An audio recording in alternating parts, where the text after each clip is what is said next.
नमस्कार साथियों। तो कैसे हैं आप सभी लोग? आशा करता हूँ कि आप सभी लोग स्वस्थ होंगे, मस्त होंगे। तो जैसे कि हमने आज रात्रि के चैनल पे सी प्रोग्रामिंग लैंग्वेज की एक प्लेलिस्ट चालू की हुई है। हमने उसमें बेसिक्स कवर कर लिए हैं और अब हम उस बेसिक्स के देखते हुए अब उसको आगे पढ़ेंगे। तो आगे पढ़ने के साथ साथ हम इस प्लेलिस्ट में हम पढ़ेंगे ऑपरेटर्स।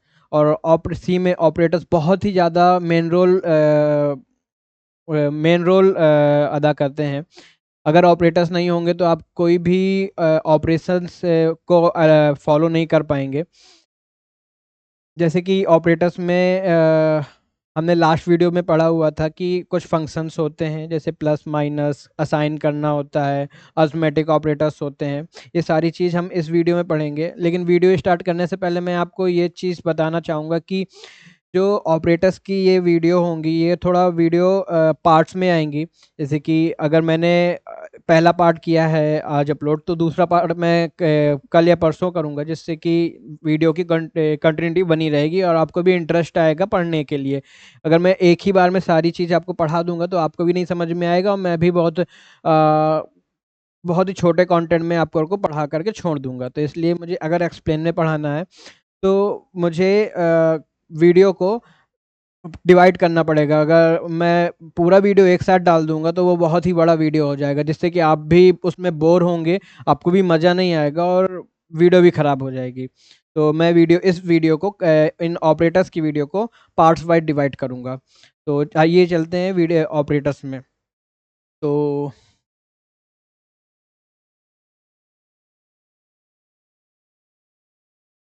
हमने ये सारा कुछ कर रखा है, जैसे कि डेटा टाइप्स हो गए, कन्वर्जन्स हो गया एंड कांस्टेंट हो गया। अब हमें पढ़ना है ऑपरेटर्स। तो ऑपरेटर्स में क्या होता है कि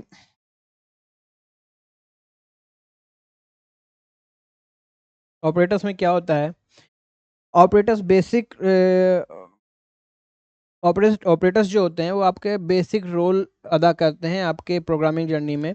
अगर जैसे कि होता है ना कि एक छोटी सी चीज़ अगर आपको नहीं आती है तो आपको बहुत ज़्यादा परेशान करती है, तो वो चीज़ इसमें ऑपरेटर्स ही हैं। अगर आप ऑपरेटर्स नहीं समझ पाएंगे ना, तो और आगे जा कर के किसी ने कुछ ऑपरेटर्स के जो सिंबल्स होते हैं उसको यूज़ किया, जैसे कि मैं एक प्रोग्रामिंग का एक पूरा प्रोग्राम लिख रहा हूँ और उसमें मैंने कुछ ऐसा सिंबल यूज़ कर दिया जिसको आपको उसके बारे में कुछ पता ही नहीं है, तो आप हमेशा उसमें कंफ्यूज हो जाएंगे। तो उस कंफ्यूजन को दूर करने के लिए आज हमको ऑपरेटर्स पढ़ना पड़ेगा। तो ऑपरेटर्स की बेसिक डेफिनेशन से ये स्टार्ट करते हैं कि उसकी डेफिनेशंस क्या होगी। तो उसकी डेफिनेशन बेसिक ये है कि operators are symbols use to perform operation on variable and values. मैंने जैसे कि बताया आप लोगों को, जो ऑपरेटर्स होते हैं वो एक सिंबल्स होते हैं, ठीक है। वो परफॉर्म करते हैं ऑपरेशंस ऑन वेरिएबल।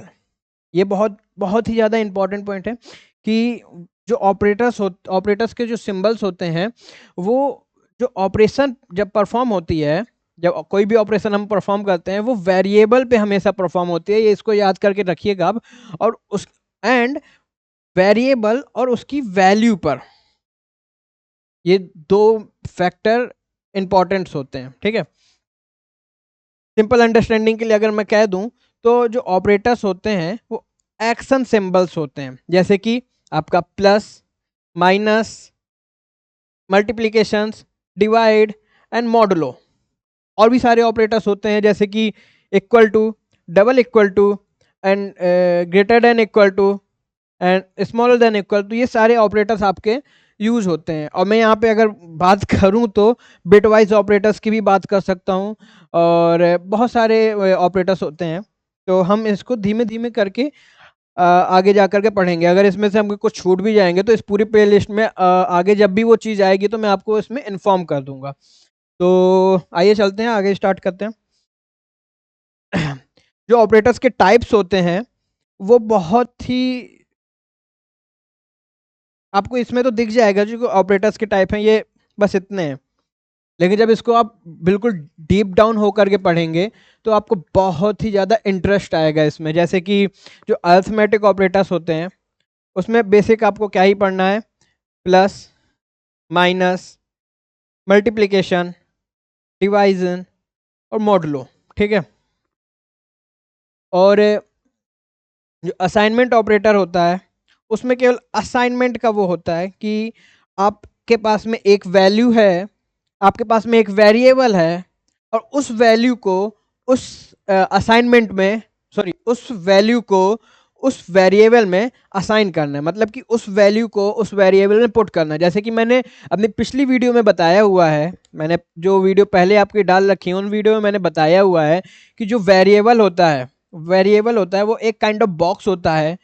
आपकी जो भी वैल्यू होगी, जैसे कि आपकी एक 5 वैल्यू है, आपको इस वैल्यू को इसमें पुट करना है, इस बॉक्स में, क्योंकि ये एक वेरिएबल है। और हमेशा जब भी हम प्रोग्राम करते हैं तो वो वेरिएबल का यूज करके ही करते हैं। वेरिएबल नहीं होगा आपका सिंटैक्स गलत हो जाएगा, आप कोई भी वैल्यू असाइन नहीं कर सकते, ठीक है। तो वैल्यू, जो वेरिएबल होता है बहुत इंपॉर्टेंट होता है। तो लास्ट वीडियो में मैंने पढ़ा करके रखा हुआ है, अगर आपने वो चीज़ नहीं, वो वीडियो नहीं देखी हुई है तो एक बार उसको गो थ्रू कर लीजिएगा, देन इसके बाद में इसको समझिएगा। जो वेरिएबल होता है वो किसी भी वैल्यू को स्टोर कर सकता है अपने अंदर। तो अब ऐसे तो स्टोर होगा नहीं, उसके लिए भी कुछ टेक्निक्स होती होंगी। तो जैसे कि मेरे पास में एक ये वैर नाम का एक वेरिएबल है, अब मेरे पास में एक ये वैल्यू है, तो इसको, जो 5 है, इसको वैर को असाइन करना है कि नहीं, हाँ, जो वैर का जो कंटेनर है वो 5 को असाइन कर देना है, यानी कि 5 वैल्यू उसको दे देनी है। तो हम यहाँ पे हमेशा इक्वल टू लगाते हैं, सॉरी, हाँ, हम हमेशा इसमें यहाँ पे इक्वल टू लगाते हैं, जिससे कि वो जो वैल्यू है उस वेरिएबल को असाइन हो जाती है, जो वेरिएबल वहाँ पे लिखा हुआ है। ये तो आप मुझे ये तो समझ ही गए होंगे। देन यहाँ पे कंपैरिजन ऑपरेटर्स भी आते हैं कि आप यहाँ पे दो यहाँ पे दो वैल्यू होंगी, दो आइटम, कुछ भी आप समझ लीजिए। तो जो दो वैल्यू और जो दो आइटम होंगे उनको किस तरह कंपेरिजन किया जाता है, वो ऑपरेटर हम इसमें पढ़ेंगे। देन लॉजिक ऑपरेटर होता है एक, सब बिटवाइज ऑपरेटर होता है, जो हमेशा 0 और 1 में काम करता है, 0 और 1 में ही हमेशा आंसर करता है। हम यहाँ पे ये भी कह सकते हैं कि जो बिटवाइज ऑपरेटर होते हैं वो हमेशा ट्रू और फॉल्स में हमेशा काम करते हैं। सॉरी, हम यहाँ पे एक एक करके एक एक टाइप उनके समझेंगे। जैसे कि जो अर्थमेटिक ऑपरेटर्स होता है, मैंने आपको स्टार्टिंग बताया था कि जो अर्थमेटिक ऑपरेटर्स होता है, arithmetic operators are use to perform mathematical operations. मैंने पहले बताया आपको, जो अर्थमेटिक ऑपरेशंस होता है वो मैथमेटिक ऑपरेशन को परफॉर्म करने के लिए ही बना है बेसिक कर। जैसे कि addition, subtraction, multiplication, division and remainder. बहुत से लोगों को ये चीज़ तो क्लियर होती है कि हमें ऐड कैसे करना है, मल्टीप्लाई कैसे करना है, सॉरी, ऐड कैसे करना है, सब्ट्रैक्ट कैसे करना है, मल्टीप्लाई कैसे करना है, डिवाइड कैसे करना है। लेकिन बहुत से लोग मॉडुलो के टाइम पे बहुत से लोग कंफ्यूज हो जाते हैं। उन्हें ये नहीं समझ में आता कि हम, ये जो मॉडुलो है, हम इसका आंसर कैसे निकालें। बहुत से लोग इस मॉडुलो को ये समझते हैं कि हम जो डिवाइड कर रहे हैं, डिवाइड में जो आंसर आया है वही उसका वो वहाँ पे प्रिंट होगा, लेकिन ऐसा नहीं होता है। जैसे कि मैंने यहाँ पे कुछ एग्जांपल जैसे कि दे ही रखे हैं। int is equal to 10 and int y is equal to 3। X y यहाँ पे जो है वो वेरिएबल हैं जो कंटेंट कर रहे हैं 10 और 3 को। ये दोनों वेरिएबल, 10 वेरिएबल एक्स को असाइन है, 3 वेरिएबल वाई को असाइन है। अब हमें इन दो वेरिएबल को लेकर के हमें ये पूरी चीज़ समझनी है कि अरिथमेटिक ऑपरेटर्स कैसे परफॉर्म होते हैं। तो जैसे यहाँ पे लिखा हुआ है प्रिंट एफ, कमेंट में मेरे को ये बताइए कि ये जो परसेंटेज डी है ये क्या है यहाँ पे, क्योंकि मैंने लास्ट वीडियो में बता रखा हुआ है कि ये परसेंटेज डी क्या होता है। एंड देन मैं, अगर किसी को नहीं पता होगा तो आगे जाके बताऊंगा ही। Percentage D and then slash N का बेसिक सा मोटिव यहाँ पे ये होता है कि जो आपका आंसर आएगा वो नेक्स्ट लाइन पे आएगा।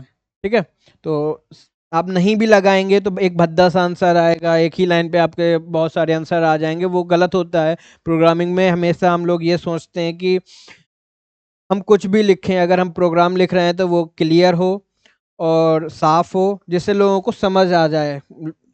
और इसी तरह हम सोचते हैं जब आउटपुट निकालते हैं तो आउटपुट में हम हमेशा यही सोचते हैं कि जो हमारा आउटपुट आए वो लोगों को समझ आ जाए, इसलिए हम बैकस्लैश एन का यूज़ करते हैं। ठीक है, तो जब हम यहाँ पे ऐड करेंगे x और y को, जब हम यहाँ पे ऐड करेंगे तो 13 आएगा। x और y को जब हम यहाँ पे माइनस करेंगे तो यहाँ पे 7 आएगा। जब लेकिन x और y को जब हम मल्टीप्लाई करेंगे तो 30 आएगा। यहाँ तक कहानी ठीक थी, लेकिन जब हम x और y को डिवाइड करेंगे तो क्या आएगा, कोई मुझे बता सकता है? क्योंकि ये नंबर अलग है और ये नंबर अलग है, जब इसको डिवाइड करेंगे तो कुछ अलग वैल्यू आएगी, फ्लोट वैल्यू आएगी। लेकिन यहाँ पे 3 लिखा हुआ है, क्यों? मैंने लास्ट में बताया हुआ था आपको, लास्ट वीडियो में, कि ये कन्वर्जन से रिलेटेड एक पार्ट होता है। अगर आपका फॉर्मेट स्पेसिफायर इंटीजर टाइप में लगा हुआ है तो जो आपके पास में आउटपुट आएगा वो हमेशा इंटीजर में ही आएगा, कभी फ्लोट नहीं हो सकता। लेकिन अगर हम इसको डी हटा करके एफ कर दें तो यहाँ पे जो वैल्यू आएगी वो 3 पॉइंट समथिंग आएगी। ठीक है, वो फ्लोट में चेंज हो जाएगी और जो उसकी एक्चुअल वैल्यू होगी वो वहाँ पे प्रिंट हो जाएगी। जैसे कि 3 का 10 से करेंगे तो 3 पॉइंट देन 1, हाँ 3 पॉइंट समथिंग ही आएगा, 333 ये रिपीट होता चला जाएगा। तो इसीलिए हम यहाँ पे जो इंटीजर है वो फॉर्मेट स्पेसिफायर है, हम इसको इस तरह कन्वर्जन के लिए यूज़ करते हैं। मैंने लास्ट वीडियो में बताया, आप जा करके उसको भी चेक कर सकते हैं। देन हम लोग बात कर